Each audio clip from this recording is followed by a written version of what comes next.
Quien les habla, Patricia Quiroga, participante del Doctorado Latinoamericano en Educación, Políticas Públicas y Profesión Docente, sede Venezuela, les presenta el siguiente producto audiovisual correspondiente al tema Tendencias de análisis de políticas educativas y profesión docente en América Latina, del Seminario Políticas Públicas y Profesión Docente en América Latina, administrado por la doctora María Cristina Parra.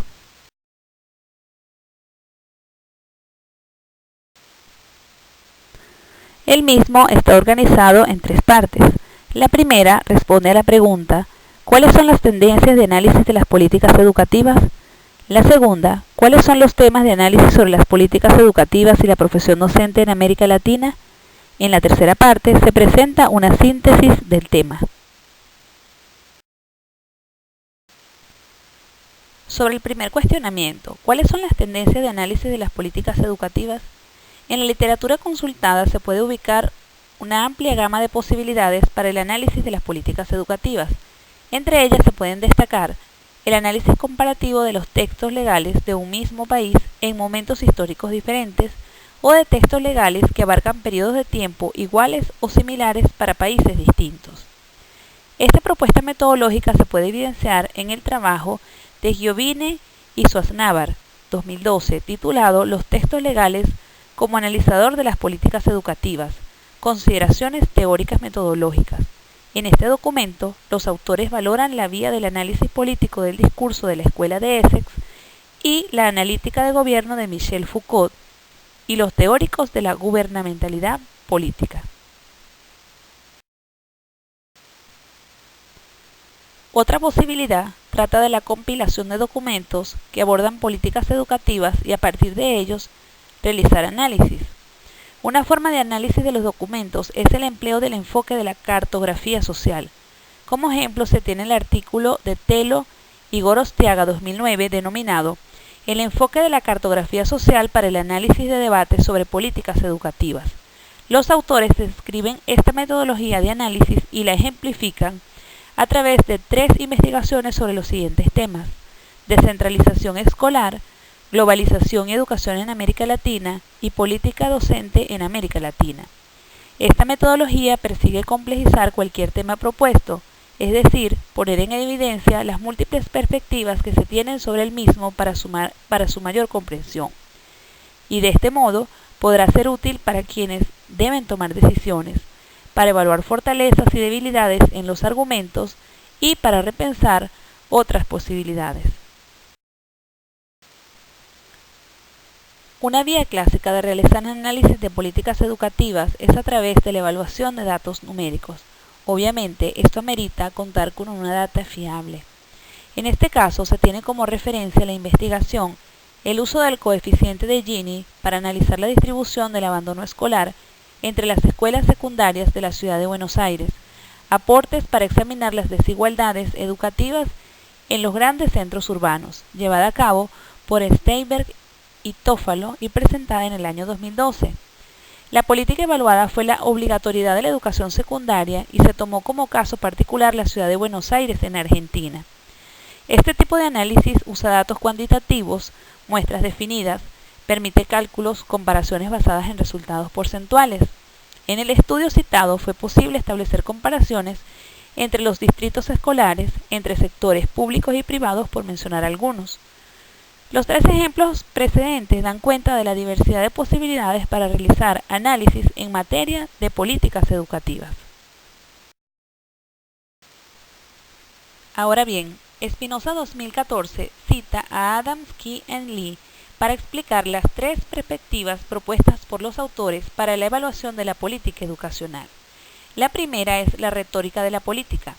Esta se refiere a enunciados amplios de metas educacionales que a menudo pueden ser encontrados en discursos nacionales de líderes políticos.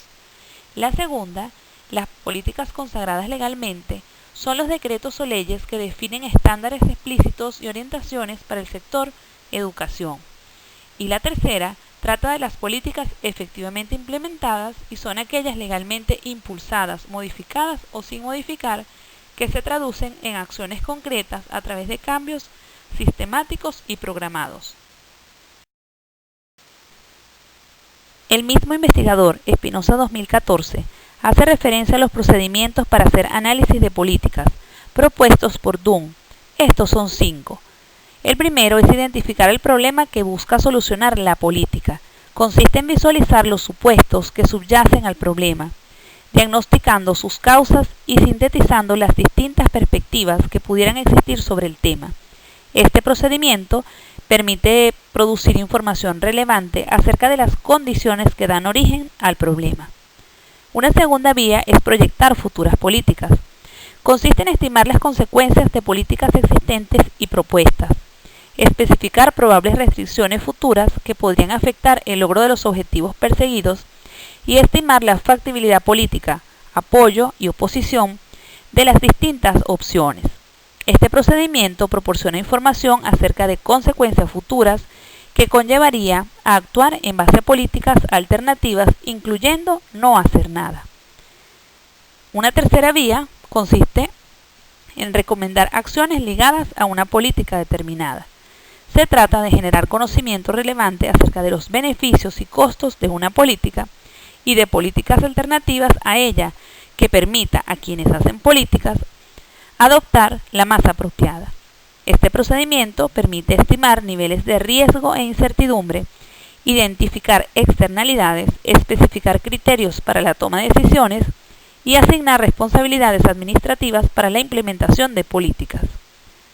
Una cuarta posibilidad es el monitorear resultados de política. Consiste en asimilar y sistematizar información relevante acerca de las consecuencias de políticas adoptadas previamente para apoyar a quienes hacen políticas en la fase de implementación de la misma. Este procedimiento permite valorar el grado de conformidad o disconformidad con una determinada política, descubrir las consecuencias no buscadas de las políticas y programas, identificar los obstáculos y restricciones presentes durante la implementación. Como quinta opción, se tiene evaluar el desempeño de las políticas. Este consiste en generar conocimiento respecto de las discrepancias entre la performance de la política en proceso de implementación y la esperada para apoyar a quienes hacen políticas en la fase de evaluación de la política en el marco del proceso de formulación de la misma. Este procedimiento permite precisar la magnitud y forma en que se han resuelto los problemas, ayudar en el ajuste o reformulación de políticas y establecer las bases para la reestructuración del o de los problemas. Ya he señalado en otros escenarios que si bien como ciudadanos latinoamericanos compartimos raíces e historias, existen hechos particulares que nos distinguen. Luego de revisar el resultado de las mesas de trabajo sobre la investigación en política educativa en la segunda jornada latinoamericana de estudios epistemológicos en política educativa, presento los aportes realizados por Chile, Argentina, Colombia y México.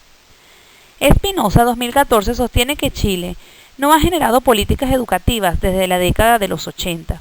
En su lugar, los gobiernos han impulsado programas de iniciativas aisladas basadas en el modelo neoliberal. Predominan los estudios basados en el paradigma funcionalista positivista, metodologías y técnicas de análisis aisladas. Se invita constantemente a agencias internacionales como el Banco Mundial y la OCDE, así como a expertos nacionales para revisar y aportar recomendaciones de políticas. Esto coloca en evidencia el bajo desarrollo en este campo.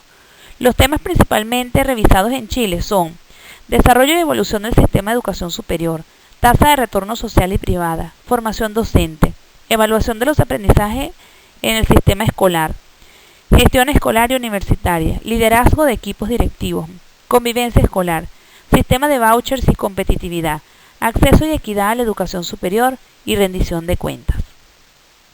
Por su parte, Gorostiaga 2014 señala que en Argentina se pudo constatar una alta productividad académica sobre las políticas educativas durante la década de los 90. A mediados de la década del 2000 se produce un incremento en la producción del conocimiento especializado en educación, y este aumento también es verificable en el ámbito concreto de la política educativa. El estudio de las políticas educativas en Argentina han tenido en los últimos años un amplio dinamismo tanto en las universidades como en los organismos estatales. Pulido 2014 describe que en Colombia, a partir del año 1991, se han ampliado la discusión sobre la naturaleza y propósitos de las políticas educativas. Se ha generado mayor participación de los actores distintos a los órganos legislativos y otras instituciones del Estado. Hay un permanente debate basado en el enfoque liberal tradicional y el neoliberal de las políticas públicas educativas. Morales, 2014, enfatiza que la investigación sobre el campo de la política en México es irregular e inclusive es tildado de precario. De total de investigaciones que existen en México, muy pocos se interesan por la investigación sobre políticas públicas y menos aún sobre las políticas educativas.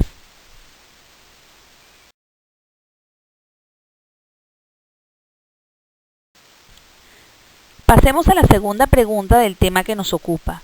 ¿Cuáles son los temas de análisis sobre las políticas educativas y la profesión docente en América Latina?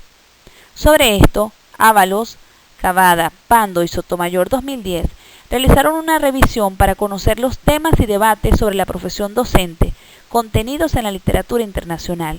De manera recurrente aparecen temas como las condiciones de trabajo, salarios, autonomía profesional, tareas docentes y la formación docente. El tema de la identidad docente, señalan los autores, ha sido estudiado, mas no considerado para la construcción de las políticas educativas. Por su parte, Bahián 2013 señala como tema álgido de la profesión docente lo concerniente al entorno laboral, las remuneraciones e incentivos y el sistema de evaluación del desempeño docente. También enfatiza que la comprensión de la profesión docente en América Latina necesariamente obliga a la revisión de la formación inicial del profesorado. Temas como qué tipos de instituciones fueron y son las encargadas de la formación del profesorado, cuál es el perfil de los candidatos a recibir la formación inicial, qué calidad poseen los programas de formación, quiénes forman a los docentes, cuáles son las regulaciones de los programas de formación y qué formación se ofrece para atenderlos en contextos vulnerables. Todos ellos tienen un carácter fundamental. A propósito de la formación docente, Aguerrondo 2002 considera que las responsabilidades y desafíos políticos del Estado sobre la cuestión docente se configura alrededor de tres aspectos. Estos son los relacionados con la calidad profesional de los docentes, los relacionados con la formación permanente y el desarrollo profesional docente, y los relacionados con las condiciones de trabajo de los profesores. En cuanto a los desafíos para mejorar la formación docente inicial, estos son organizados por la autora en tres grandes grupos: los cambios en la estructura y contenidos de la formación inicial, en el que se abordan tres temáticas: el locus de la formación inicial, el énfasis en la formación pedagógica en relación con la formación disciplinar a enseñar y la necesidad de acortar la distancia entre la teoría y la práctica. Por otro lado, el control de la calidad de la formación, que apoya en el proceso de acreditación académica de carreras e instituciones formadoras, la asignación de recursos por vía de financiamiento de proyectos innovadores emprendidos por los docentes y el mejoramiento de la calidad académica de los formadores de formadores. Y, por otro lado, el reordenamiento de la oferta de formación docente, entendida como la responsabilidad del Estado sobre el control en cantidad y calidad docente que requieren los distintos niveles del sistema educativo. Otro desafío tiene que ver con lo relativo a cómo mejorar la calidad de los docentes en servicio. La autora plantea el tema del desarrollo profesional, en el que se supera la idea de llenar los vacíos en el proceso de formación inicial para dar paso a la concepción de la formación profesional como un proceso que nunca termina, es decir, como un continuo.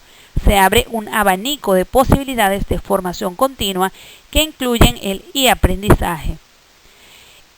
Con respecto a los desafíos relativos a las modificaciones de la carrera docente, Aguerrondo señala las responsabilidades del Estado sobre el control del desempeño de los docentes, sobre sus condiciones de trabajo y la realidad de la gestión institucional. Se caracteriza la carrera docente en la que se deja ver la estructura jerárquica de los puestos, el sistema de ascenso basado en la acumulación de credenciales de antigüedad, los sistemas de evaluación subjetivos, la desvinculación entre desempeño docente y compensación, entre otros aspectos. Asimismo, se refiere como desafíos actuales la certificación y recertificación profesional y la implementación de incentivos para el mejor desempeño. Se destacan las reformas de la formación docente vistas desde las dimensiones de oportunidad y dificultades. Sobre este particular es necesario considerar los intereses del docente como trabajador, los intereses del sector privado en la formación y desarrollo profesional de los profesores y la oportunidad y timing de los cambios. Este último sugiere la necesidad de entender el sistema educativo en toda su complejidad y el reto de la jerarquización de las decisiones en materia de reformas educativas. La reflexión final de Aguerrondo apunta a que las reformas educativas deben tener un respaldo de la sociedad y que para esto será necesario que quienes emprendan los cambios propicien espacios de concentración y apoyo. Del trabajo de Dalila Andrade 2008 sobre el trabajo docente y la nueva regulación educativa en América Latina, se extraen como temas de análisis lo siguiente: las nuevas condiciones de trabajo y la identidad docente. Los procesos de cambio se centran en el docente, lo que repercute en nuevas exigencias para ellos e incide en sus condiciones de trabajo e identidad. Como segundo tema se tiene la brecha entre el trabajo prescriptivo y el real, es decir, la brecha entre lo señalado en los discursos oficiales y los documentos que contienen las reformas y las prácticas concretas. Otro tema es el aumento de la responsabilidad de los docentes. El nuevo escenario exige a los profesores mayor responsabilidad. Demandan mayor autonomía, resolver localmente problemas, pensar sobre su realidad, trabajar en forma colectiva y cooperativa. De hecho, este nuevo escenario supone que el trabajo docente supere el trabajo del aula para alcanzar la gestión de la escuela. Como cuarto tema, encontramos lo referente a la desvalorización y precarización del trabajo docente, que se ha agravado en los últimos años con los cambios introducidos en las escuelas latinoamericanas. A modo de síntesis, se puede señalar que las preguntas sobre el cómo se analizan las políticas educativas y sobre cuáles son los temas que actualmente son de interés en política educativa y profesión docente en América Latina no tienen una única respuesta. La multiplicidad de vías de análisis es amplia y arropa enfoques epistemológicos diversos. Metodologías cualitativas y cuantitativas aportan datos e informaciones valiosas para generar nuevas políticas, evaluar las existentes, modificar otras y hasta eliminar algunas si fuese necesario. América Latina, si bien es una región claramente definida en lo geográfico, no lo es del mismo modo en el desarrollo y eficacia que han tenido sus políticas educativas y más concretamente en lo relativo a la profesión docente. Los temas de interés en cuanto a la profesión docente y las políticas vinculadas a esta son muy variados. Van desde las tradicionales condiciones de trabajo, formación docente, tarea docente, remuneraciones e incentivos, hasta temas más actuales como la nueva identidad docente, el aumento de la responsabilidad de la labor docente, la desvalorización y la precarización del trabajo docente. A pesar de que se proclama la participación para la construcción de políticas educativas, en especial de las relativas a la profesión docente, pareciera tener mayor fuerza la generación de políticas de arriba a abajo que de abajo hacia arriba. De esta manera hemos llegado al final de la presentación y con ella se insta a la profundización sobre el tema, dado que su importancia y amplitud es tal que merece la pena ampliar la visión incorporando otros autores y visiones. En las siguientes láminas encontrarán las referencias empleadas para el desarrollo de la presente producción. Mil gracias.